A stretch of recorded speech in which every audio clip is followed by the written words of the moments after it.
នៅថ្ងៃមួយបន្ទាប់ពីមានការនឹករលឹកទៅដល់អ៊ំច័ន្ទដែលជាសម្លាញ់អ៊ំប៉ាន់ក៏បានធ្វើដំណើរទៅលេងសម្លាញ់របស់គាត់ដែលជាអ៊ំច័ន្ទស្ថិតនៅក្នុងភូមិព្រែកធំអ្នកភូមិព្រែកធំរស់នៅតាមដៃព្រែកតូចមួយដែលលាតសន្ធឹងពីជើងទៅត្បូងនៅតាមសងខាងដៃព្រែកគឺមានផ្ទះអ្នកភូមិរស់នៅតាមបណ្ដោយមាត់ព្រែកពីជើងទៅត្បូងដូចគ្នាព្រែកមួយនោះគឺអំណោយផលសម្រាប់ការរស់នៅរបស់ប្រជាជនខ្លាំងណាស់នៅទីនោះសម្បូរទៅដោយធនធានធម្មជាតិដែលមាននៅក្នុងទឹកដូចជាពពួកត្រីក្តាមខ្យងនិងភាវៈរស់ជាច្រើនទៀតម្យ៉ាងវិញទៀតដីដែលនៅតំបន់នោះគឺមានជីវជាតិល្អណាស់ដែលអំណោយផលសម្រាប់ការងារស្រែចម្ការចំពោះការងារជួញដូររកស៊ីវិញនៅទីនោះក៏សម្បូរទៅដោយពួកឈ្មួញចូលមករកស៊ីជួញដូរជាច្រើនទាំងផ្លូវទឹកក៏ដូចជាផ្លូវគោកផងដែរក្រឡេកមកមើលអ៊ំប៉ាន់វិញគាត់ត្រូវធ្វើដំណើរដោយប្រើរយៈពេលចំនួន3ថ្ងៃឯណោះពួកគាត់ទាំងពីរនាក់នៅពេលដែលបានជួបគ្នាក៏បានស្ទុះរត់មកអោបគ្នាដោយសេចក្តីនឹករលឹកអ៊ំច័ន្ទគាត់ក៏បានប្រាប់ឲ្យកូនស្រីរបស់គាត់រៀបចំបាយទឹកដើម្បីជូនអ៊ំប៉ាន់ពិសានៅយប់ឡើងអ៊ំច័ន្ទក៏បានរៀបចំពិធីជួបជុំគ្នាជជែកគ្នាលេងនៅពេលនោះអ៊ំច័ន្ទគាត់ក៏បានអញ្ជើញចាស់ដែលនៅក្នុងភូមិរបស់គាត់មកជាមួយផងដែរពួកគាត់ទាំងអស់គ្នាក៏បានសំណេះសំណាលជជែកគ្នាពីរឿងនេះពីរឿងនោះយ៉ាងសប្បាយរីករាយក្នុងពេលនោះមានលោកអ៊ំម្នាក់គាត់បាននិយាយអំពីប្រវត្តិក្រពើមួយក្បាលប្រាប់ទៅកាន់អ៊ំទាំងពីរនាក់របស់យើងចំពោះសត្វក្រពើមួយក្បាលនឹងគឺឥឡូវនេះវាបានសម្លាប់ទៅកាន់មនុស្សជាច្រើននាក់ជាពិសេសវាពិតជាញៀនក្នុងការសម្លាប់ទៅកាន់គ្រូអាគមតែម្ដងពេលនេះវាបានចូលមកកាន់ទីតាំងតាមបណ្ដោយព្រែកដែលស្ថិតនៅទិសខាងត្បូងនៃភូមិរបស់យើងអ៊ំវ៉ាគាត់បានបន្តទៀតថាសត្វក្រពើមួយក្បាលនោះកាលពីដើមឡើយវាគ្រាន់តែជាសត្វក្រពើធម្មតាមួយក្បាលប៉ុណ្ណោះ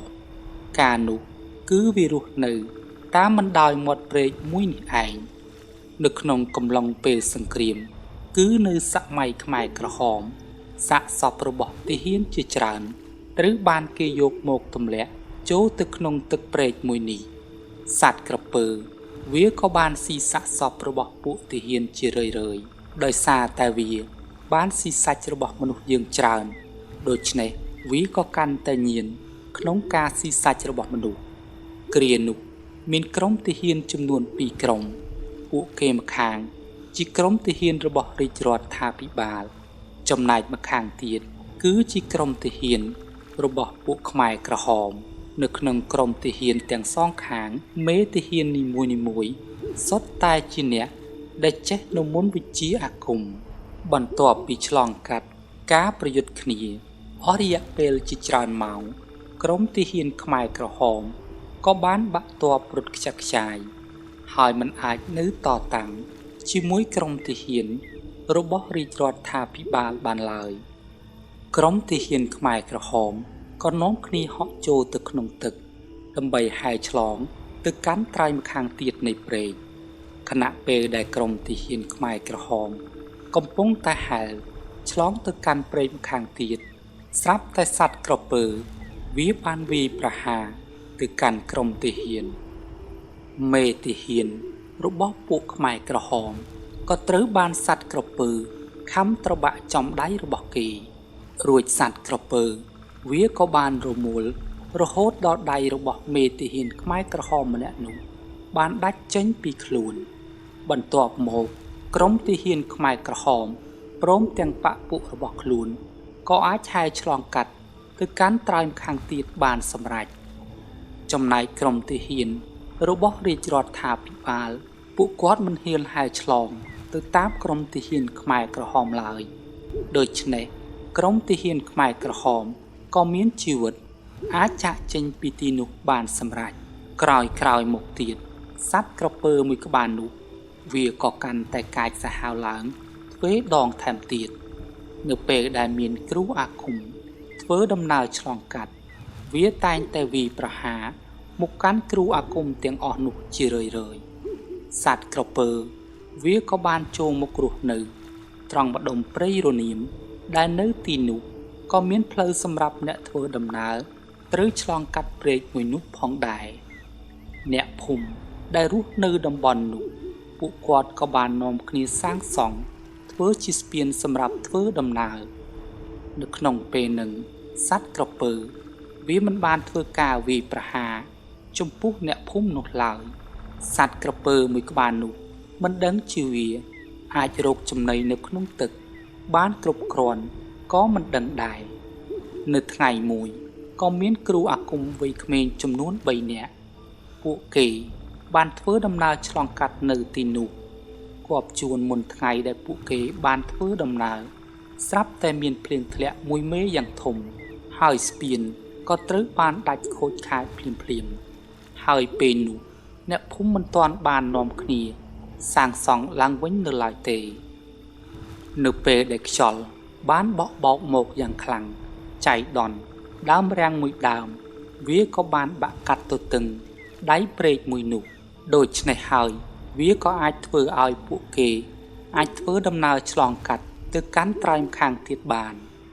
គ្រូអាគមទាំង3នាក់នោះគឺជាគ្រូអាគមដែលទើបតែបានរៀនមុនវិជ្ជាចប់ថ្មីហើយពួកគេក៏ត្រូវធ្វើដំណើរទៅសាកមុនវិជ្ជារបស់ខ្លួនផងដែរក្រោយពេលមកដល់ទីនោះពួកគេទាំង3នាក់ក៏នាំគ្នាធ្វើដំណើរឆ្លងកាត់ទៅកាន់ត្រែមខាង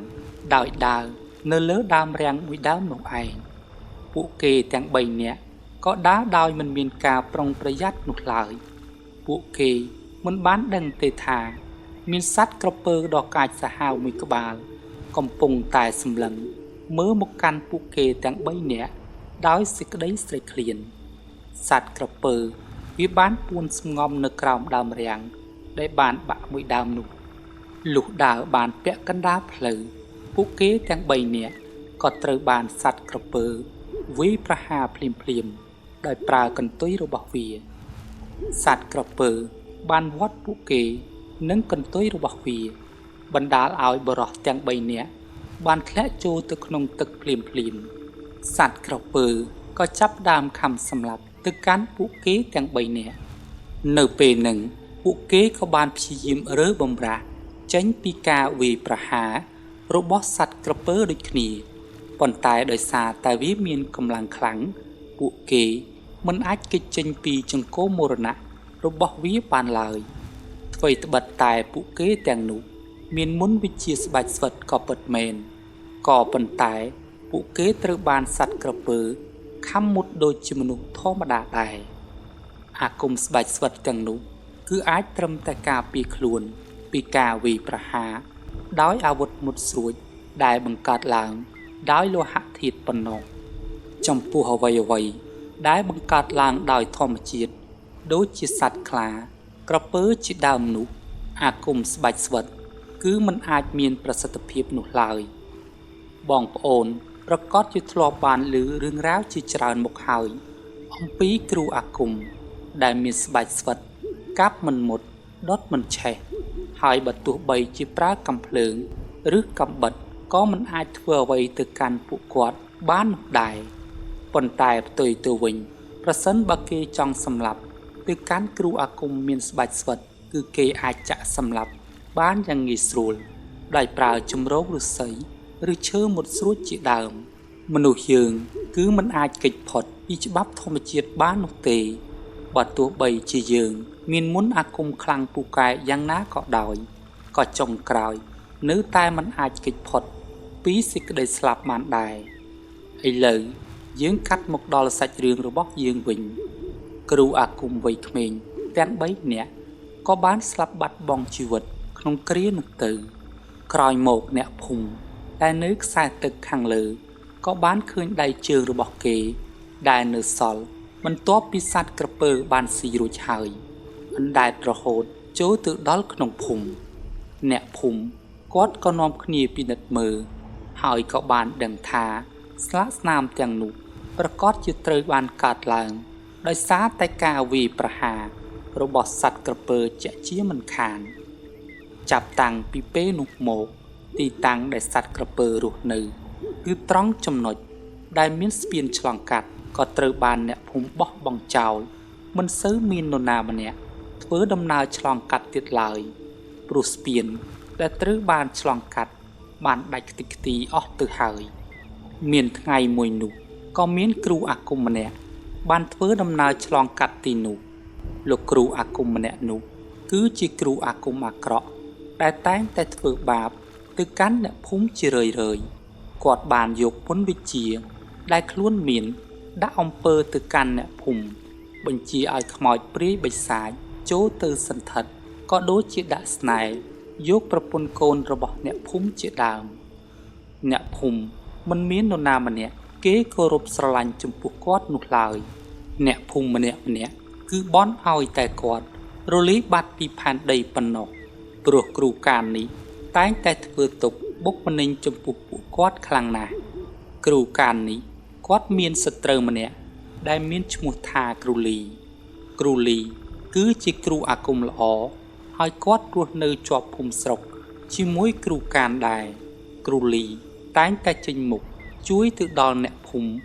ឲ្យរួចផុតពីការធ្វើបាបរបស់គ្រូកានហេតុនេះហើយទើបធ្វើឲ្យគ្រូកានចាត់ទុកគ្រូលីគឺជាសត្រូវដ៏ធំរបស់គាត់ទាំងពីរនាក់មានមុនអាគមប្រហាក់ប្រហែលគ្នាដូច្នេះមិនមាននរណាហ៊ានលេងសឹកអាគមចាត់ការទៅកាន់ភាគីម្ខាងណាឡើយគ្រូអាគមទាំងពីរនាក់សុទ្ធតែមិនហ៊ានប្រថុយជីវិតរៀងខ្លួនហើយចេះតែរងចាំឱកាសល្អដូចគ្នាប៉ុន្តែនៅតែមិនមានភាគីណាម្នាក់បង្ហាញពីចំណុចខ្សោយរបស់ខ្លួនឡើយយើងបន្តមកដល់សាច់រឿងយើងវិញគឺនៅពេលនេះគ្រូកានគាត់ក៏ត្រូវធ្វើដំណើរឆ្លងទៅកាន់ត្រើយម្ខាងទៀតពេលនោះដោយសារតែស្ពានបានបាក់ខ្ទេចខ្ទីទៅហើយគាត់ក៏គ្មានផ្លូវសម្រាប់ធ្វើដំណើរដូច្នេះគាត់ក៏ក្រឡេកមើលទៅឃើញមានដើមរាំងមួយដើមយ៉ាងធំដែលបានបាក់ឆ្លងទៅកាន់ត្រើយម្ខាងទៀតសត្វក្រពើនៅពេលនោះវិញវាក៏ទទួលបានដំណឹងពីវត្តមានរបស់គ្រូអាគមដែលបានឈានចូលមកដល់ដែនដីរបស់វាសត្វក្រពើដោយសារតែវាធ្លាប់បានសម្លាប់គ្រូអាគមដូច្នេះវាក៏កាន់តែញៀនក្នុងការសម្លាប់ទៅកាន់គ្រូអាគមទ្វេដងវាបានពួនសំងំលាក់ខ្លួនយ៉ាងជិតឈឹងមិនឲ្យគ្រូកានបានដឹងថាវាកំពុងស្ថិតនៅទីនោះឡើយគ្រូកានក៏បានធ្វើដំណើរនៅលើដើមរាំងដោយមិនបានដឹងខ្លួនសូម្បីតែបន្តិចខណៈនោះសត្វក្រពើបានប្រើកន្ទុយរបស់វាវាត់ចំជើងទាំងពីររបស់គាត់បណ្ដាលឲ្យគាត់រអិលជើងធ្លាក់ចូលទៅក្នុងទឹកមួយរំពេចបន្ទាប់មកសត្វក្រពើបានខំត្របាក់ហែកស៊ីទៅកាន់គ្រូកានភ្លាម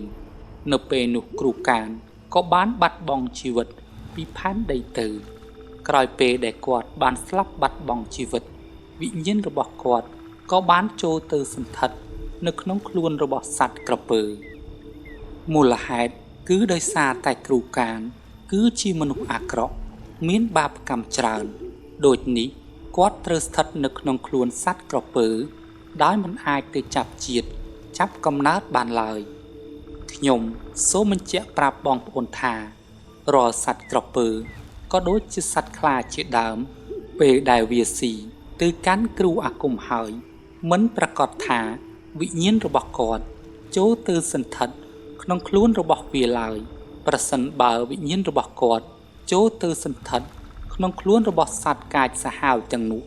គឺលុះត្រាតែគាត់មានបាបកម្មច្រើនដែលត្រូវលុបលាងនិងទូទាត់សងនៅបាបកម្មដែលគាត់បានធ្វើកាលពីនៅមានជីវិតចំណែកគ្រូកានវិញក៏ដូចគ្នាដែរគឺឥឡូវនេះគាត់បានសន្ធិដ្ឋនៅក្នុងខ្លួនរបស់សត្វក្រពើហើយគាត់ក៏ចាប់ផ្ដើមមានគំនុំចងអាឃាតទៅកាន់គ្រូអាគមផ្សេងជាពិសេសគឺគ្រូលី ដែលជាសត្រូវរបស់គាត់តែម្ដងព្រាយក្រពើវាក៏បានរំកិលខ្លួនបន្តិចម្ដងចូលទៅក្នុងភូមិរបស់គ្រូលីហើយសំងំលាក់ខ្លួនមិនឲ្យនរណាម្នាក់បានដឹងពីវត្តមានរបស់វាឡើយបន្ទាប់ពីក្រពើព្រាយបានចូលមករស់នៅសំងំលាក់ខ្លួនក្នុងភូមិរាំងលើរួចមកវាមិនទាន់បានវាយប្រហារទៅកាន់មនុស្សណាម្នាក់នោះឡើយចំណែកគ្រូលីតាំងពីក្រពើព្រាយបានសំងំលាក់ខ្លួនក្នុងភូមិរបស់គាត់ក៏ចេះតែមានប្រផ្នូលមិនល្អជារឿយគាត់ហាក់ដូចជាដឹងថា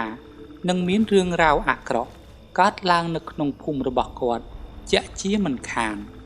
នៅពេលយប់មួយគាត់បានសុបិនឃើញមានសត្វក្របីខ្មៅមួយក្បាលយ៉ាងចម្លែកបានចូលមកក្នុងភូមិរបស់គាត់សត្វក្របីវាបានដេញវត្តទៅកាន់មនុស្សម្នាបណ្ដាលឲ្យអ្នកភូមិមានរបួសជាច្រើនហើយក៏បណ្ដាលឲ្យមានអ្នកស្លាប់បាត់បង់ជីវិតថែមទៀតផងនៅក្នុងសុបិនមួយនោះគ្រូលីគាត់ក៏បានចូលទៅប្រយុទ្ធតតាំងជាមួយសត្វក្របីខ្មៅមួយក្បាលនោះដើម្បីជួយសង្គ្រោះទៅកាន់អ្នកភូមិរបស់គាត់ដែរនៅក្នុងការប្រយុទ្ធនោះគាត់មិនអាចយកឈ្នះទៅកាន់វាបានឡើយទោះបីជាគាត់ប្រើប្រាស់កាំភ្លើងនិងកាំបិតអាគមរបស់គាត់ក៏មិនអាចធ្វើឲ្យសត្វក្របីវាមានរបួសនោះទេលើសពីនោះទៅទៀតនៅក្នុងសុបិនរបស់គាត់ត្រូវបានសត្វក្របីជលបណ្ដាលឲ្យគាត់ខ្ទាតទៅយ៉ាងឆ្ងាយដួលទៅលើដីហើយសត្វក្របីវាក៏បានស្ទុះបំរុងមកសម្លាប់គាត់នៅពេលដែលវារត់ជិតដល់ទៅហើយនៅខណៈនោះគាត់ក៏បានភ្ញាក់ពីសុបិនមកបន្ទាប់ពីភ្ញាក់ពីសុបិន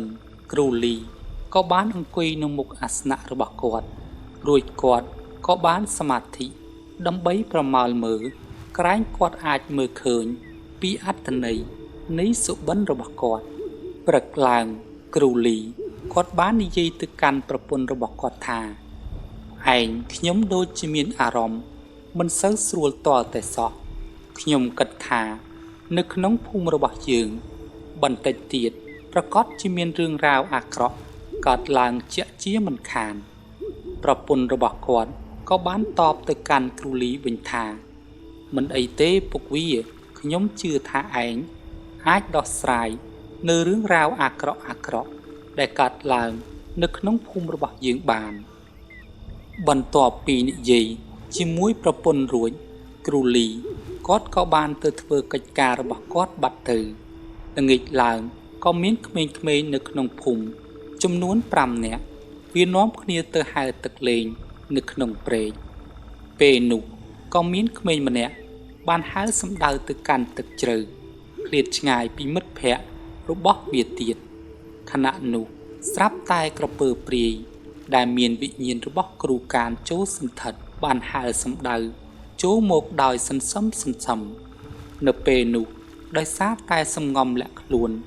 អស់រយៈពេលជាច្រើនថ្ងៃហើយមិនទាន់បានរកចំណីសម្រាប់ស៊ីនៅឡើយផងក៏ធ្វើឲ្យក្រពើព្រាយវាស្រែកឃ្លានចំណីយ៉ាងខ្លាំងរំពេចនោះសត្វក្រពើវាក៏បានខំត្របាក់យកក្មេងម្នាក់នោះទៅធ្វើជាចំណីរបស់វាបាត់ទៅមិត្តភ័ក្តិរបស់វាពេលឃើញសត្វក្រពើខំត្របាក់មិត្តភ័ក្តិរបស់ខ្លួនវាក៏បានស្រែកហៅទៅកាន់អ្នកភូមិថាសត្វក្រពើបានស៊ីទៅកាន់អាវ៉ាបាត់ហើយអ្នកភូមិនៅពេលដែលបានឮសំឡេងក្មេងៗស្រែកហៅដូច្នេះពួកគាត់ក៏នាំគ្នារត់សម្ដៅមកកាន់ទីនោះយ៉ាងលឿនពេលមកដល់ក៏បានឃើញត្រឹមតែឈាមក្រហមឆ្អៅអណ្ដែតពាសពេញផ្ទៃទឹករីឯសត្វក្រពើពួកគាត់មិនបានឃើញទៀតនោះទេព្រោះវាបានជ្រមុជចូលទៅក្នុងទឹកយ៉ាងជ្រៅបាត់ទៅហើយគ្រូលីគាត់ក៏បានមកមើលជាមួយអ្នកភូមិផ្សេងទៀតដែរហើយគាត់ក៏អាចប្រមាលដឹងថាក្រពើដែលបានស៊ីទៅកាន់ក្មេងអមិញមិញមិនមែនជាសត្វក្រពើធម្មតានោះទេពេលនោះគាត់ក៏បានប្រាប់ទៅកាន់អ្នកភូមិឲ្យមានការប្រុងប្រយ័ត្នជាពិសេសគឺកូនមិនឲ្យទៅលេងនៅក្បែរមាត់ព្រែកនោះទេ យប់នេះគាត់នឹងរៀបចំពិធីដើម្បីកម្ចាត់ទៅកាន់សត្វក្រពើមួយក្បាលនោះអ្នកភូមិក៏បានស្ដាប់ទៅតាមការណែនាំរបស់គាត់ហើយក៏នាំគ្នារៀបចំពិធីបុណ្យសពឲ្យក្មេងដែលបានស្លាប់ទៅនោះទាំងដែលមិនមានសាកសពសម្រាប់ធ្វើពិធីបុណ្យឡើយលុះយប់ឡើងគ្រូលីក៏បានរៀបចំសម្ភារៈនិងអាវុធរបស់គាត់ចេញទៅកម្ចាត់សត្វក្រពើចេញពីក្នុងភូមិរបស់គាត់មុននឹងគាត់ទៅគាត់ក៏បានប្រមើលមើលពីខ្លួនរបស់គាត់ព្រោះគាត់ចង់ដឹងថាតើគាត់អាចយកឈ្នះទៅកាន់សត្វក្រពើមួយក្បាលនោះបានឬក៏អត់ពេលដែលគាត់ប្រមើលមើលទៅស្រាប់តែគាត់ឃើញខ្លួនរបស់គាត់គឺមិនមានក្បាលនោះទេនេះអាចបញ្ជាក់ថាគាត់ប្រកាសជាមានគ្រោះថ្នាក់ជាក់ជាមិនខានស្រួលមិនស្រួលគឺបាត់បង់ជីវិតទៀតផងទោះបីជាបែបនោះក៏ដោយក៏គ្រូលីគាត់មិនរារែកចិត្តនោះដែរប្រសិនបើគាត់មិនចេញទៅកម្ចាត់សត្វក្រពើមួយក្បាលនោះវាប្រកាសជាស៊ីទៅកាន់អ្នកភូមិផ្សេងទៀតជាក់ជាមិនខានបន្ទាប់មកគាត់ក៏បានចុះពីលើផ្ទះសម្ដៅទៅកាន់មាត់ព្រែករួចក៏បានរៀបចំពិធីសូត្រអន្ទងហៅសត្វក្រពើឲ្យវាឡើងមកលើគោកងាយស្រួលឲ្យគាត់អាចចាត់ការទៅកាន់វាបានព្រែកក្រពើដោយសារតែមានគំនុំជាមួយគ្រូលីផងវាក៏បានហៅសម្ដៅមករកគ្រូលីតែម្ដងវាក៏បានឡើងមកលើគោកដោយមិនញញើតទៅកាន់គ្រូលីសូម្បីតែបន្តិចអ្នកភូមិដែលមានផ្ទះនៅជុំវិញទីនោះក៏នាំគ្នាបើកទ្វារបើកបង្អួចសម្លឹងមកមើលហេតុការណ៍មួយនេះគ្រប់គ្នាពួកគាត់ម្នាក់បានឃើញសត្វក្រពើមួយក្បាលយ៉ាងធំកំពុងតែវាទៅរកគ្រូលីយ៉ាងលឿនគ្រូលីគាត់ក៏បានទាញកាំភ្លើងរបស់គាត់រួចក៏បានសូត្រផ្លុំបញ្ចុះនៅអាគមគាថាជាច្រើនហើយក៏បានបាញ់សម្ដៅទៅកាន់វាជាច្រើនគ្រាប់នៅពេលដែលគ្រូលីកាន់តែបាញ់សត្វក្រពើក៏កាន់តែស្ទុះចូលទៅរកគាត់កាន់តែលឿនទៅដោយដឹងថាគ្រាប់កាំភ្លើងរបស់គាត់គ្មានអានុភាពអាចកម្ចាត់ទៅកាន់វាបានគ្រូលីគាត់ក៏បានប្រើនៅកូនកំបិតរបស់គាត់វិញម្ដងគាត់ក៏បានស្ទុះវាយប្រហារទៅកាន់សត្វក្រពើប៉ុន្តែក៏ត្រូវបានសត្វក្រពើវាត់គាត់ត្រូវមួយកន្ទុយបណ្ដាលឲ្យគាត់ខ្ទាតផ្ទប់ទៅនឹងដីសត្វក្រពើវាក៏បានព្យាយាមចូលទៅបង្ហើយជីវិតរបស់គ្រូលីក្នុងពេលនោះតែគ្រូលីគាត់ក៏បានស្ទុះងើបគេចចេញមកហើយគាត់ក៏បានចាក់វាជាច្រើនកំបិតទៅលើដងខ្លួនរបស់វាកំបិតរបស់គ្រូលីនៅពេលដែលចាក់ទៅលើសត្វក្រពើគឺមិនអាចធ្វើអ្វីទៅកាន់វាបាននោះឡើយគឺប្រៀបដូចជាគាត់អេះរមាស់ឲ្យវាយ៉ាងអញ្ចឹងសត្វក្រពើក៏វាត់គ្រូលីមួយកន្ទុយរបស់វាទៅចំកញ្ចឹងករបស់គាត់ធ្វើឲ្យគ្រូលីគាត់បាក់កស្លាប់នាពេលនោះទៅអ្នកភូមិដែលគាត់ឈរសម្លឹងមកមើលហេតុការណ៍មួយនេះពួកគាត់ពិតជាមានការតក់ស្លុតខ្លាំងណាស់ហើយក៏មានចិត្តអាណិតជាពន់ពេកចំពោះគ្រូលីអ្វីត្បិតតែបែបនឹងក៏ពិតមែនក៏មិនមាននរណាម្នាក់ហ៊ានចូលមកជួយប្រយុទ្ធតទល់ជាមួយសត្វក្រពើនោះដែរបន្ទាប់មកសត្វក្រពើវាក៏បានខំអូសយកសាកសពរបស់គ្រូលីចូលទៅក្នុងទឹកបាត់ទៅ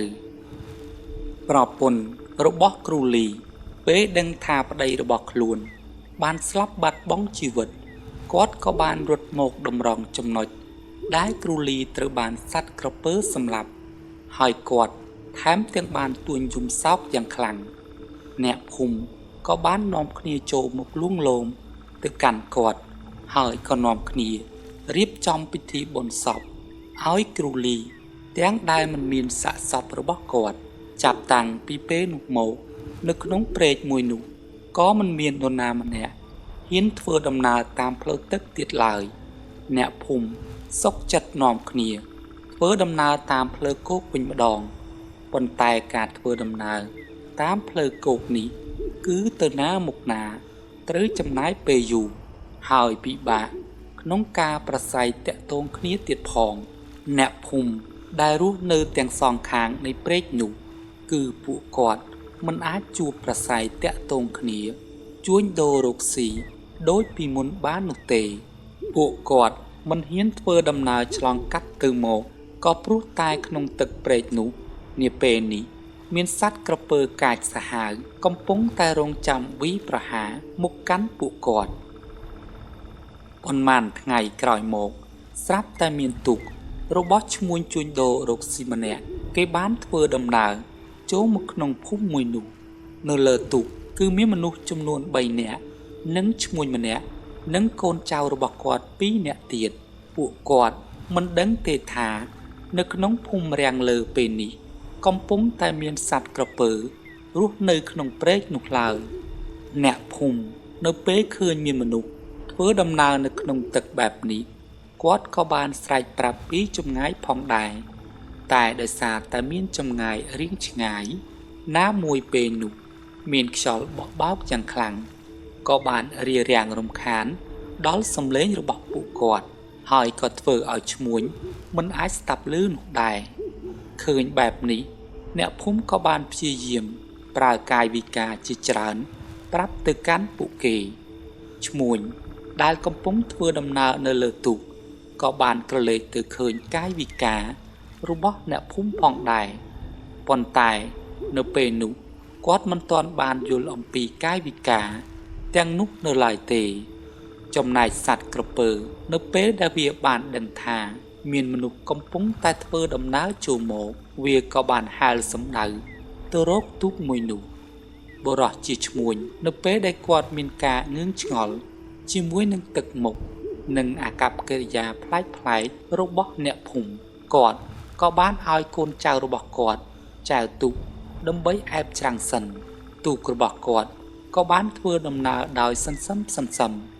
ហើយនៅពេលហ្នឹងនៅសល់ត្រឹមតែចម្ងាយ 2-3 ម៉ែត្រទៀតប៉ុណ្ណោះទូករបស់គាត់ក៏អាចទៅដល់ច្រាំងទៅហើយប៉ុន្តែរំពេចនោះស្រាប់តែសត្វក្រពើវាបានបោះពួយយ៉ាងលឿនចូលទៅពីក្រោយទូករបស់ពួកគាត់វា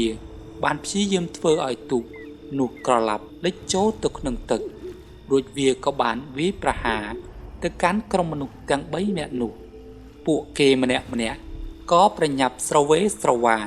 ហៅមកកាន់ច្រាំងវិញប៉ុន្តែជាសំណាងអាក្រក់កូនចៅរបស់ឈ្មួញម្នាក់ក៏ត្រូវបានសត្វក្រពើខំត្របាក់សម្លាប់នាពេលនោះទៅឈ្មួញនិងកូនចៅរបស់គាត់ម្នាក់ទៀតក៏បានហើរទៅកាន់ច្រាំងដើម្បីឲ្យអ្នកភូមិជួយពួកគាត់អ្នកភូមិក៏បានជួយសង្គ្រោះ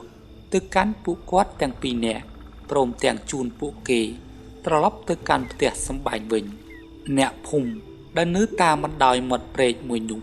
ក៏បានផ្សព្វផ្សាយអំពីដំណឹងសត្វក្រពើទៅកាន់អ្នកភូមិផ្សេងឲ្យបានដឹងចាប់តាំងពីពេលនោះមកនៅក្នុងព្រែកក៏ចាប់ផ្ដើមមានសភាពស្ងប់ស្ងាត់លែងមានមនុស្សម្នាធ្វើដំណើរឆ្លងកាត់ទៀតហើយចំពោះសត្វក្រពើព្រាយមួយក្បាលនោះអ្នកភូមិក៏មិនដែលបានឃើញប្រទះខ្លួនរបស់វាឲ្យឃើញទៀតឡើយសត្វក្រពើនៅពេលដែលគ្មានមនុស្សឆ្លងកាត់ទៅទៀតវាក៏មិនអាចរកចំណីមកស៊ីជាអាហារបន្តទៀតបានសត្វក្រពើវាក៏បានធ្វើដំណើរហើយឆ្ពោះទៅកាន់ទិសខាងជើងបន្តទៀតបន្ទាប់ពីវាបានហើរទៅដល់ភូមិព្រៃត្រែងក្រពើព្រាយមួយក្បាលនោះវាបានចូលទៅសំងំលាក់ខ្លួនហើយរងចាំវាយប្រហារទៅកាន់អ្នកភូមិសាជាថ្មីព្រឹកមួយមានក្មេងម្នាក់ដែលមានអាយុប្រហែល 8-9 ឆ្នាំវាបានទៅលេងនៅក្បែរកំពង់ទឹកជាមួយបងប្អូនរបស់វានៅខណៈនោះស្រាប់តែសត្វក្រពើវាបានស្ទុះចេញមកហើយក៏ខំត្របាក់លេបទៅកាន់ក្មេងស្រីម្នាក់នោះយកទៅក្នុងទឹកបាត់ទៅចៃដន្យពេលនោះក៏មានក្រុមទាហានចំនួន2នាក់ពួកគេបានធ្វើដំណើរឆ្លងកាត់ដែរហើយក៏ប្រទះឃើញសត្វក្រពើកំពុងតែហែលពំយកសាកសពរបស់ក្មេងស្រីទៅពួកគាត់ទាំង2នាក់បានទាញកំភ្លើងបាញ់សម្ដៅទៅកាន់សត្វក្រពើជាច្រើនគ្រាប់ប៉ុន្តែមិនត្រូវចំណុចសំខាន់ ដែលធ្វើឲ្យសត្វក្រពើមួយក្បាលនោះវាងាប់បាត់បង់ជីវិតឡើយក្រពើព្រាយវាក៏បានជ្រមុជចូលទៅក្នុងទឹកជ្រៅបាត់ទៅដោយបន្សល់ទុកនៅឈាមដ៏ក្រហមឆ្អៅនៅលើផ្ទៃទឹកទាំងមូលចំពោះក្របកំភ្លើងដែលទាហានទាំងពីរនាក់បានបាញ់កាលពីពេលនឹងវាជាក្របធម្មតានោះទេប៉ុន្តែដោយសារតែជាថ្ងៃក្រពើព្រាយវាមិនទាន់មានអានុភាពទើបធ្វើឲ្យក្របកំភ្លើងធម្មតាក៏អាចទម្លុះស្បែករបស់វាបានដែរអ្នកភូមិក៏ចាប់ផ្ដើមមានការជ្រួលច្របល់ហើយស្រែកហៅកូនស្រែកហៅចៅកុំឲ្យទៅលេងទឹកនៅក្បែរមាត់ព្រែកទៀតប្រយ័ត្នសត្វក្រពើវាខំពំយកស៊ីបាត់ទៅពួកគាត់ម្នាក់ពិតជាមានការភ្ញាក់ផ្អើលខ្លាំងណាស់ព្រោះតាំងពីដើមមកនៅក្នុងភូមិស្រុករបស់ពួកគាត់ពុំធ្លាប់មានសត្វក្រពើរស់នៅនោះទេអ្នកភូមិម្នាក់ក៏ចាប់ផ្ដើមជជែកវែកញែកនិយាយគ្នាអំពីសត្វក្រពើមួយក្បាលនោះហើយពួកគាត់ក៏ធ្លាប់បានឮដំណឹងមកថាមានសត្វក្រពើវាបានចូលមករស់នៅក្នុងភូមិរាំងលើដែរដូច្នេះអ្នកភូមិក៏អាចសន្និដ្ឋានបានថាប្រហែលជាសត្វក្រពើមួយក្បាលនឹងហើយដែលបានខំសម្លាប់ទៅកាន់ក្មេងស្រីអ៊ំមិញអ្នកភូមិពួកគាត់ម្នាក់ក៏ចាប់ផ្ដើមរិះរកវិធីកំចាត់ទៅកាន់ក្រពើព្រាយមួយក្បាលនឹងដើម្បីកុំឲ្យវាសម្លាប់ទៅកាន់មនុស្សយើងទៀតនៅពេលនោះក៏មានគ្រូអាគមម្នាក់គាត់មានឈ្មោះថាគ្រូនួនគាត់បានស្ម័គ្រចិត្តដើម្បីទៅសម្លាប់សត្វក្រពើមួយក្បាលនោះនៅពេលមកដល់គាត់ក៏បានរៀបចំពិធីរបស់គាត់ហើយគាត់ចង់ចាត់ការទៅកាន់វានៅក្នុងពេលថ្ងៃតែម្ដងដោយគាត់ដឹងថានៅពេលថ្ងៃបែបនេះក្រពើព្រាយមួយក្បាលនឹងវាមិនទាន់មានអានុភាពហើយគាត់ក៏អាចងាយស្រួលក្នុងការចាត់ការទៅកាន់វាដែរនៅក្នុងពេលនោះគាត់ក៏បានទាញយកអ្វីម្យ៉ាងពីក្នុងថង់យាមរបស់គាត់មកហើយក៏សូត្រផ្លុំបន្តិចមុននឹងគាត់បាចរបស់ទាំងនោះចូលទៅក្នុងទឹកព្រែកអ្វីដែលគ្រូនួនបានបាចចូលទៅក្នុងទឹកព្រែកវាគ្រាន់តែជាម្សៅមួយយ៉ាងប៉ុណ្ណោះដែលផ្សំចេញពីរុក្ខជាតិផ្សេងជាច្រើនមុខបញ្ចូលគ្នាបន្ទាប់មក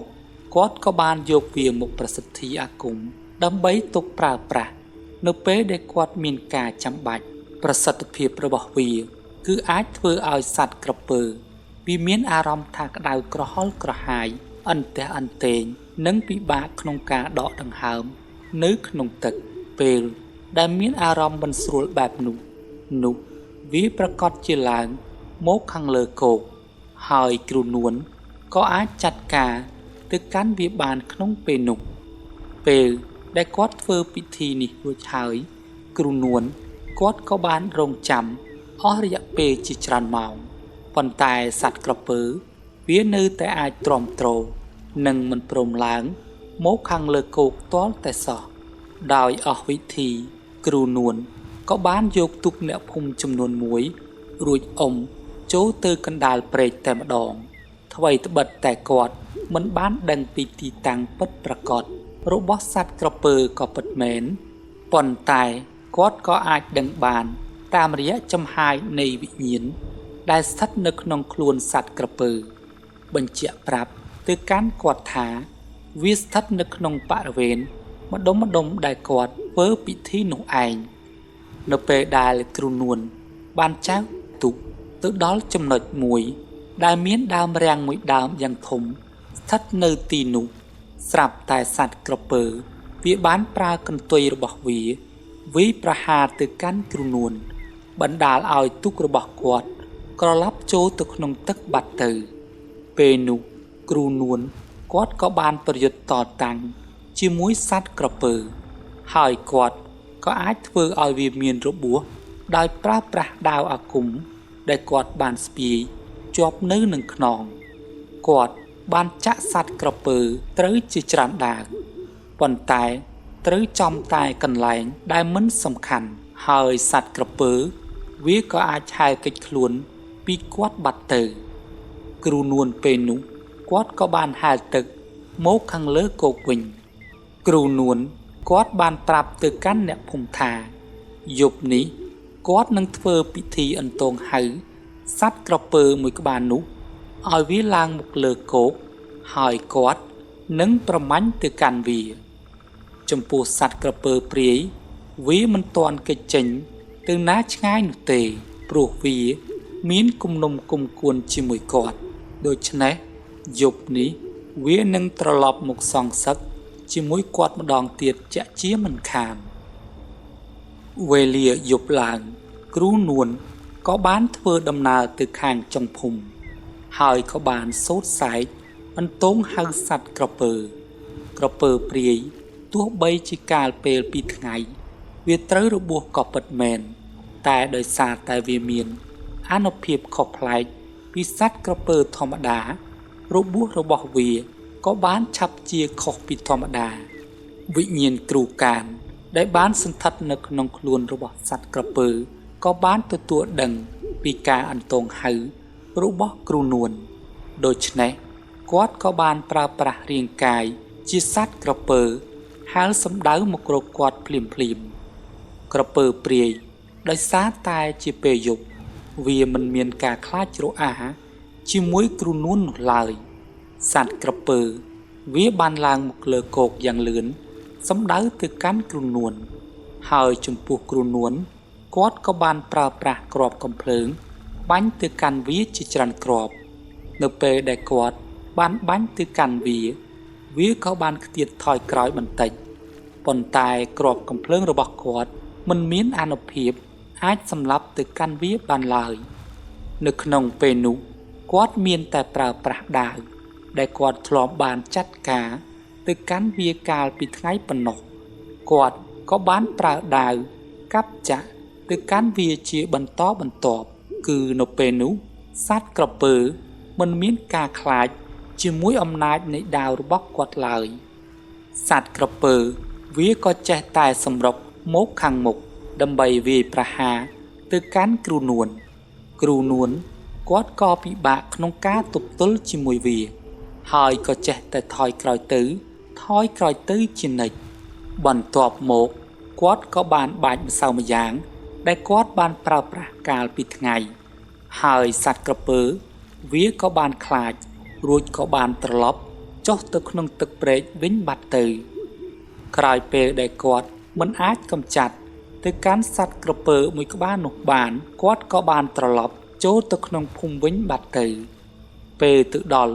គាត់ក៏បានរៀបរាប់ប្រាប់ទៅកាន់អ្នកភូមិថាគាត់មិនមានសមត្ថភាពអាចកម្ចាត់ទៅកាន់សត្វក្រពើមួយក្បាលនឹងបាននោះទេប៉ុន្តែប្រហែលជាមានមនុស្សម្នាក់ដែលគេអាចសម្លាប់ទៅកាន់វាបានក្រោយពីរៀបរាប់ប្រាប់ទៅកាន់អ្នកភូមិរួចហើយគ្រូនួនក៏បានធ្វើដំណើរត្រឡប់ទៅផ្ទះរបស់គាត់បាត់ទៅឥឡូវយើងត្រឡប់មកដល់ដំណើររឿងរបស់យើងវិញលោកអ៊ុំម្នាក់ដែលបានរៀបរាប់អំពីរឿងរ៉ាវមួយនេះទៅកាន់អ៊ុំប៉ាន់និងអ៊ុំច័ន្ទគាត់ក៏បានបន្តទៀតថាខ្ញុំគិតថាមុននឹងក្រោយសត្វក្រពើមួយក្បាលនោះប្រកាសជាធ្វើដំណើរចូលមកក្នុងភូមិរបស់ពួកយើងជាក់ជាមិនខានប្រសិនបើវាចូលមកពិតមែននោះប្រកាសជានឹងមានអ្នកភូមិមានគ្រោះថ្នាក់ជាក់ជាមិនខានពេលនោះអ៊ុំច័ន្ទបានតបទៅកាន់គាត់ថាកុំបារម្ភអីបងចាំពួកខ្ញុំរកវិធីកម្ចាត់ទៅកាន់សត្វក្រពើមួយក្បាលនោះចំណែកអ៊ុំប៉ាន់គាត់ក៏បានបន្ថែមទៀតថាចាំមើលខ្ញុំធ្វើដំណើរទៅកាន់ភូមិមួយនោះសិនហើយខ្ញុំនឹងស៊ើបពីប្រវត្តិរបស់ក្រពើមួយក្បាលនោះដើម្បីងាយស្រួលឲ្យពួកខ្ញុំរកវិធីចាត់ការទៅកាន់វាបានបន្ទាប់ពីយប់កាន់តែជ្រៅទៅហើយពួកគាត់ក៏បានបំបែកគ្នារកកន្លែងសម្រាករៀងៗខ្លួនលុះវេលាព្រឹកឡើងអ៊ុំប៉ាន់និងអ៊ុំច័ន្ទបានអង្គុយពិភាក្សាគ្នានៅលើគ្រែក្រោមផ្ទះរបស់គាត់អំពីរឿងរ៉ាវរបស់ព្រាយក្រពើមួយក្បាលនោះអ៊ុំប៉ាន់គាត់បាននិយាយថាតើបងគិតដូចម្ដេចចំពោះសត្វក្រពើមួយក្បាលនោះអ៊ុំច័ន្ទគាត់ក៏បាននិយាយថា ចាំមើលពី3ថ្ងៃទៀតពួកយើងគួរតែធ្វើដំណើរទៅទីនោះក្រែងពួកយើងអាចជួយទៅកាន់អ្នកភូមិបាននៅក្នុងថ្ងៃនោះច័ន្ទគាត់ក៏បាននាំប៉ាន់ដើរលេងនៅក្នុងភូមិស្រុករបស់គាត់ជីវភាពរបស់ប្រជាជនក្នុងភូមិរបស់ច័ន្ទក៏មានភាពរុងរឿងមិនចាញ់ភូមិស្រុករបស់ប៉ាន់ដែរនោះក៏ដោយសារតែការគ្រប់គ្រងដ៏ល្អរបស់ច័ន្ទបានជាប្រជាជននៅទីនោះរស់នៅប្រកបដោយភាពសុខសាន្តហើយពួកគាត់ពិតជាមានសាមគ្គីគ្នាណាស់គប់ជួននៅថ្ងៃនោះស្រាប់តែមានផ្ទះរបស់អ្នកភូមិម្នាក់ត្រូវបានភ្លើងឆេះយ៉ាងសន្ធោសន្ធៅអ្នកភូមិនៅពេលនោះក៏នាំគ្នាជួយដងទឹកយកទៅពន្លត់គ្រប់គ្នានៅក្នុងសម័យនោះបងប្អូនប្រកាសជាបានដឹងហើយថាពួកគាត់មិនមានវត្ថុប្រើប្រាស់គ្រប់គ្រាន់សម្រាប់ដាក់ទឹកនោះទេគឺពួកគាត់មានតែកូនក្អមតូចមួយសម្រាប់ដងទឹកយកមកប្រើប្រាស់ប៉ុណ្ណោះដូច្នេះហើយភ្លើងដែលកំពុងឆេះយ៉ាងសន្ធោសន្ធៅមិនអាចពន្លត់ឲ្យវារលត់បានដោយងាយដោយប្រើប្រាស់តែក្អមសម្រាប់ជះទឹកដែលមានទំហំតូចនោះទេម្ចាស់ផ្ទះគាត់កំពុងតែទួញយំសោកយ៉ាងខ្លាំងនៅក្នុងអណ្ដាតភ្លើងមានកូនប្រុសរបស់គាត់កំពុងជាប់នៅទីនោះក្មេងប្រុសវាមិនអាចរត់ចេញមកខាងក្រៅផ្ទះបាននោះទេដោយសារតែអណ្ដាតភ្លើងឆាបឆេះខ្លាំងពេកអញ្ចឹងហើយនៅពេលនោះវាបានត្រឹមតែស្រែកយំឲ្យឪពុកម្ដាយរបស់វាជួយប៉ុណ្ណោះក្នុងពេលនោះមិនមានអ្នកភូមិណាម្នាក់ហ៊ានចូលទៅជួយសង្គ្រោះកូនរបស់គាត់ឡើយមេភូមិច័ន្ទគាត់មានបំណងចូលទៅជួយសង្គ្រោះក្មេងម្នាក់នោះតែត្រូវបានប៉ាន់ខាត់ទៅកាន់គាត់ហើយគាត់បានប្រាប់ទៅកាន់ច័ន្ទថាទុកឲ្យគាត់ជាអ្នកចូលទៅជួយសង្គ្រោះក្មេងប្រុសម្នាក់នោះប៉ាន់គាត់ក៏បានសុំភួយមួយពីអ្នកភូមិរួចគាត់ក៏បានយកវាទៅជ្រលក់ទឹកយ៉ាងសើមហើយគាត់ក៏បានយកវាគ្របទៅលើរូបរាងកាយរបស់គាត់រួចរត់ចូលទៅក្នុងអណ្ដាតភ្លើងជួយសង្គ្រោះទៅកាន់ក្មេងប្រុសដែលនៅក្នុងនោះអ្នកភូមិនៅពេលដែលឃើញប៉ាន់មានសេចក្តីក្លាហានបែបនេះពួកគាត់ពិតជាមានការកោតសរសើរចំពោះប៉ាន់ខ្លាំងណាស់ចំណែកប៉ាន់ពេលដែលគាត់ចូលទៅដល់ក្នុងផ្ទះហើយគាត់ក៏បានបីយកក្មេងប្រុសម្នាក់នោះរត់ចេញមកខាងក្រៅឪពុកម្ដាយនៅពេលឃើញប៉ាន់បានជួយសង្គ្រោះទៅកាន់កូនប្រុសរបស់គាត់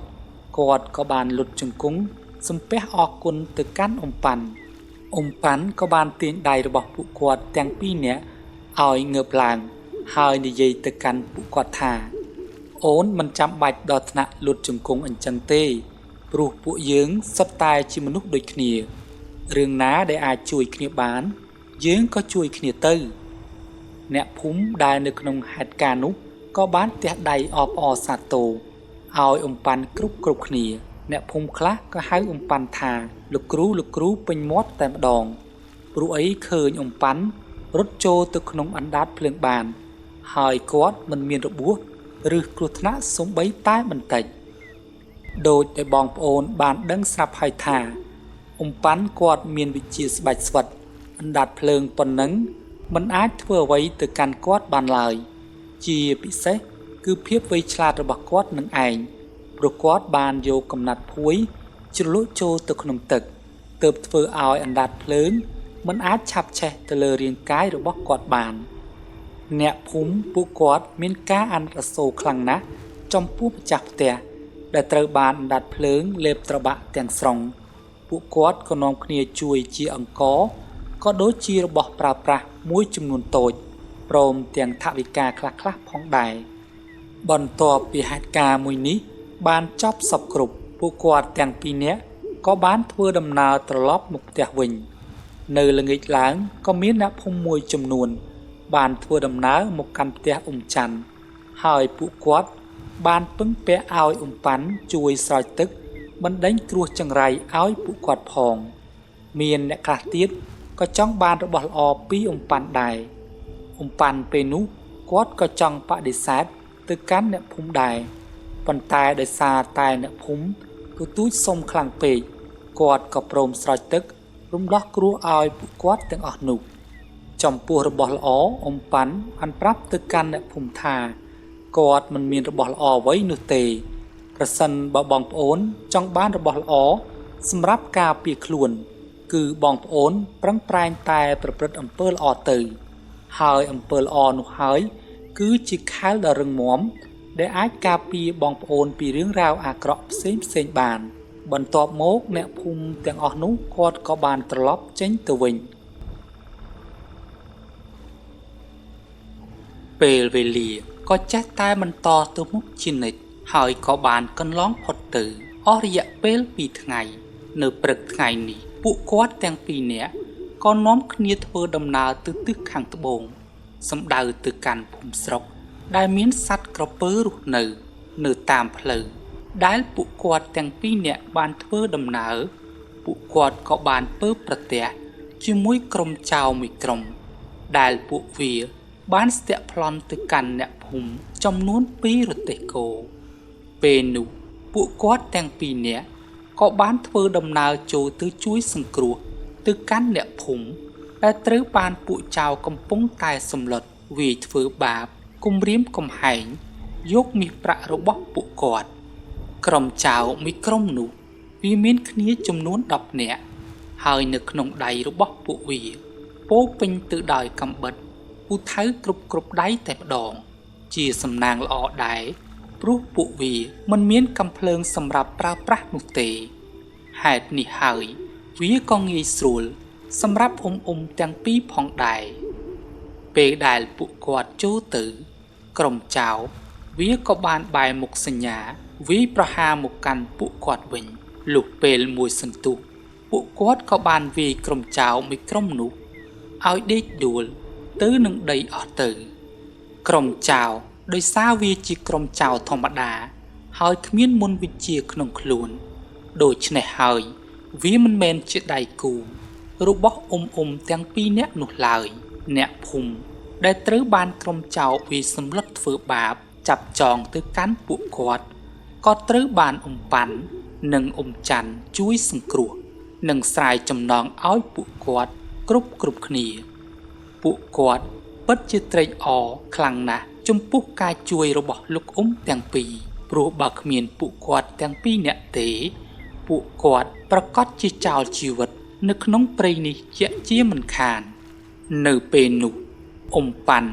គាត់ក៏បានសួរនាំអំពីភូមិស្រុកដែលពួកគាត់ទាំងអស់គ្នារស់នៅពេលដែលពួកគាត់បានសួរដឹងអំពីរឿងរ៉ាវរួចហើយពួកគាត់ក៏បានដឹងថាភូមិស្រុករបស់ពួកគាត់គឺជាភូមិស្រុកដែលមានសត្វក្រពើរស់នៅនោះឯងពេលនឹងអ៊ំប៉ាន់និងអ៊ំច័ន្ទក៏បានប្រាប់ពីបំណងរបស់ពួកគាត់ទៅកាន់អ្នកភូមិទាំងអស់នោះហើយក៏នាំគ្នាធ្វើដំណើរចាក់ចេញទៅតែម្ដងចំពោះក្រុមចៅឯនេះវិញក៏ត្រូវបានពួកគាត់ចាប់ចងទុកពួកវានៅទីនោះដើម្បីឲ្យមនុស្សដែលបានធ្វើដំណើរឆ្លងកាត់បានឃើញនិងចាប់យកពួកវាប្រគល់ជូនទៅកាន់អ្នកភូមិល្ងាចឡើងពួកគាត់ក៏បានធ្វើដំណើរទៅដល់ភូមិស្រុកមួយនោះពេលទៅដល់អ្នកភូមិដែលត្រូវបានពួកគាត់ជួយសង្គ្រោះក៏បានរៀបរាប់ទៅកាន់អ្នកភូមិរបស់គាត់អំពីរឿងរ៉ាវដែលពួកគាត់បានជួបប្រទះហើយថែមទាំងប្រាប់ពីបំណងរបស់អ៊ំច័ន្ទនិងអ៊ំប៉ាន់ផងដែរអ្នកភូមិនៅពេលដែលពួកគាត់បានឮថាមានគ្រូអាគមចង់កំចាត់ទៅកាន់ព្រាយក្រពើមួយក្បាលនោះពួកគាត់ពិតជាសប្បាយចិត្តខ្លាំងណាស់នៅវេលាយប់ឡើងលោកអ៊ំមេភូមិដែលគ្រប់គ្រងនៅទីនោះក៏បានប្រាប់ទៅកាន់អ្នកភូមិរបស់គាត់ឲ្យរៀបចំពិធីទទួលរាក់ទាក់អ៊ំទាំងពីរនាក់យ៉ាងកក់ក្ដៅតែម្ដងនៅក្នុងពិធីជួបជុំលោកអ៊ំទាំងពីរនាក់ក៏បានសួរទៅកាន់អ្នកភូមិបន្ថែមអំពីរឿងរ៉ាវរបស់ក្រពើមួយក្បាលនោះរីឯអ្នកភូមិក៏បានប្រាប់រៀបរាប់ទៅកាន់ពួកគាត់តាមដំណើររឿងនៅក្នុងយប់នោះដោយសារតែពួកគាត់ធ្វើដំណើរយ៉ាងវែងឆ្ងាយហើយក៏ជួបប្រទះជាមួយក្រុមចៅទៀតនោះគឺពួកគាត់មិនទាន់ចាត់ការទៅកាន់ក្រពើមួយក្បាលនោះឡើយពួកគាត់ គឺមិនមានការព្រួយបារម្ភថាសត្វក្រពើមួយក្បាលនោះវាបដូរទីតាំងទៅកន្លែងណាឆ្ងាយនោះឡើយព្រោះវាក៏បានដឹងពីវត្តមានរបស់ពួកគាត់ទាំងពីរនាក់ដែរព្រាយក្រពើវាក៏មានបំណងសម្រាប់ទៅកាន់គ្រូអាគមដែលមានមន្តវិជ្ជាខ្លាំងពូកែដើម្បីឲ្យវាកាន់តែមានអំណាចខ្លាំងក្លាទ្វេដងនៅវេលាព្រឹកឡើងពួកគាត់ទាំងពីរនាក់ក៏បានធ្វើដំណើរតាមបណ្ដោយមាត់ព្រែកមួយនោះដើម្បីស្វែងរកទីតាំងដែលសត្វក្រពើវាបានសំងំលាក់ខ្លួនទៅដល់ត្រង់ចំណុចមួយពួកគាត់ក៏បានដឹងថាសត្វក្រពើវាបានសំងំលាក់ខ្លួនត្រង់ទីកន្លែងនោះឯងគឺនៅត្រង់ចំណុចដែលមានដើមកំប្លោកប្រមូលផ្ដុំគ្នាយ៉ាងច្រើនទាំងពីរនាក់ពួកគាត់ក៏បានសុំមាន់សុំទាពីអ្នកភូមិដើម្បីធ្វើជានុយបញ្ឆោតទៅកាន់សត្វក្រពើពួកគាត់ក៏បានយកមាន់ទាទាំងអស់នោះក៏សម្រក់ឈាមចូលទៅក្នុងទឹកនៅចំណុចក្បែរដែលក្រពើកំពុងលាក់ខ្លួនបន្ទាប់ពីធ្វើបែបនោះរួចហើយពួកគាត់ក៏បានអង្គុយរងចាំដោយម្នាក់បានកាន់កាំភ្លើងនៅនឹងដៃរងចាំបាញ់ទៅកាន់ព្រីក្រពើមួយក្បាលនោះចំពោះសត្វក្រពើដោយសារតែវាបានដឹងថាគ្រូអាគមកំពុងរងចាំប្រមាញ់មកកាន់វាគឺវាមិនបង្ហាញខ្លួនឲ្យពួកគាត់ចាត់ការទៅកាន់វាឡើយសត្វក្រពើដោយសារតែវាមានវិញ្ញាណគ្រូអាគមសន្ធិដ្ឋវាក៏មានភាពវៃឆ្លាតហើយដឹងពីផែនការដែលទាំងពីរនាក់កំពុងរៀបចំបន្ទាប់ពីរងចាំរហូតដល់អស់ចិត្តពួកគាត់ក៏ខ្ចីទូកម្នាក់មួយពីរអ្នកភូមិដើម្បីនៅលើទូកបញ្ឆោតឲ្យសត្វក្រពើចេញមកវាយប្រហារមកកាន់ពួកគាត់ចំពោះសត្វក្រពើមួយក្បាលនោះវាដឹងថាវាមិនមែនជាដៃគូរបស់ទាំងពីរនាក់នោះទេនៅពេលថ្ងៃបែបនេះអញ្ចឹងហើយវាក៏បានសំងំនៅយ៉ាងស្ងៀមពួកគាត់ក៏គ្មានវិធីធ្វើឲ្យសត្វក្រពើមួយក្បាលនោះផុសចេញពីទឹកបានពួកគាត់ក៏ទូកមកកាន់ច្រាំងវិញលុះមកដល់ច្រាំងប៉ាន់និងច័ន្ទក៏ធ្វើពិធីអាគមរបស់គាត់ដោយពួកគាត់ចងអធិដ្ឋាននៅលើផ្ទៃទឹកជុំវិញបរិវេណដែលសត្វក្រពើបានលាក់ខ្លួនបន្ទាប់ពីរួចរាល់ហើយពួកគាត់ទាំងពីរនាក់ក៏ទៅអង្គុយជជែកគ្នាលេងជាមួយអ្នកភូមិសិនហើយពួកគាត់ប្រាប់ទៅកាន់អ្នកភូមិថាចាំពេលយប់គាត់នឹងទៅប្រមាញ់វាម្ដងទៀតនៅពេលនោះក៏បានសួរអំពីផ្ទះសម្បែង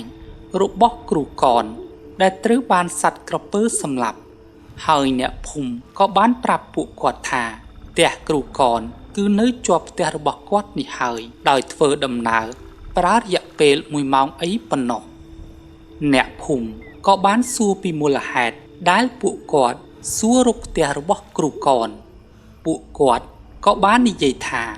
ពួកគាត់គ្រាន់តែសួរទុកឲ្យហើយព្រោះបើពួកគាត់មិនបញ្ឆោតឲ្យសត្វក្រពើឡើងមកលើគោកវិញទេពួកគាត់ក៏ពិបាកចាត់ការទៅកាន់វាដូចគ្នា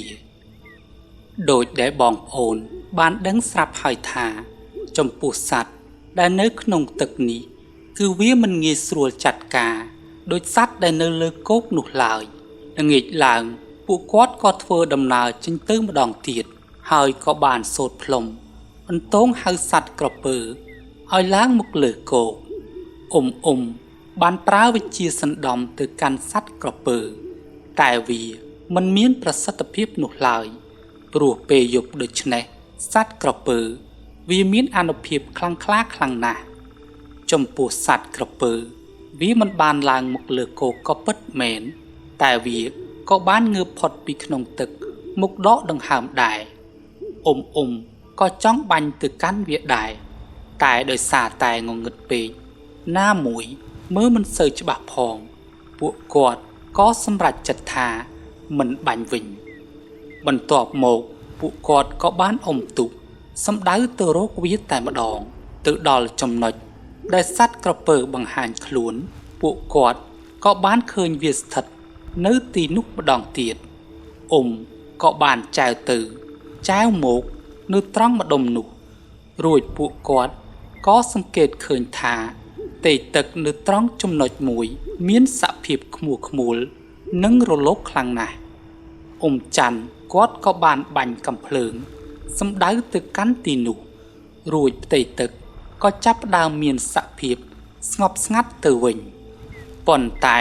ពួកគាត់បានឃើញឈាមអណ្ដែតយ៉ាងក្រហមនៅទីនោះច័ន្ទគាត់ក៏បានឲ្យប៉ាន់ចែវទូកចូលទៅជិតត្រង់ចំណុចនោះគ្រាន់តែពួកគាត់ទៅដល់ចំណុចនោះស្រាប់តែទូករបស់គាត់ចាប់ផ្ដើមឃ្លីងឃ្លោងហើយក្រឡាប់ចូលទៅក្នុងទឹកសត្វក្រពើវាក៏បានបង្ហាញខ្លួនមកហើយពួកគាត់ក៏ប្រយុទ្ធតតាំងជាមួយវា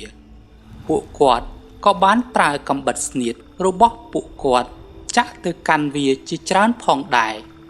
ចំណែកឯសត្វក្រពើវាក៏ពិបាកយកឈ្នះទៅកាន់ពួកគាត់ដែរនៅត្រង់កន្លែងនោះគឺទឹកមានជម្រៅជ្រៅណាស់ធ្វើឲ្យសត្វក្រពើ